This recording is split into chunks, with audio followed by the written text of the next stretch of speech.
आज मुंबईमध्ये सुरेश उर्फ भैया जोशी यांनी जे घाटकोपरमध्ये विधान केलं की मुंबईमध्ये राहणाऱ्या माणसाला मराठी आलंच पाहिजे असं काही गरज नाही, आवश्यकता नाही.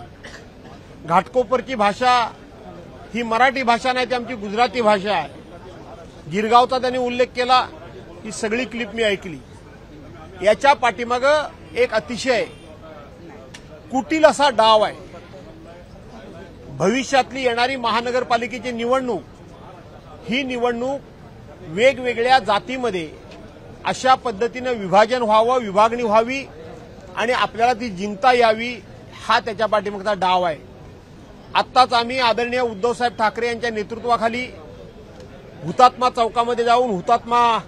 चौकामध्ये जाऊन या मुंबईकरता ज्या 106 हुतात्म्यांनी हुतात्म्य पत्करलं त्यांना आम्ही अभिवादन करून आलो. आणि तिथे मी बोललो ते तुम्हाला पुन्हा एकदा सांगतो की मुंबई ही महाराष्ट्राची आहे. महाराष्ट्र आणि मुंबई हा मराठी माणसाचा आहे. परंतु मुंबई ही समस्त मुंबईवासियांची आई आहे. आणि म्हणून आम्ही वेगवेगळ्या जरी भाषेमध्ये सगळे लोक असलो तरी सुद्धा आमची सर्वांची मुंबई ही आई आहे.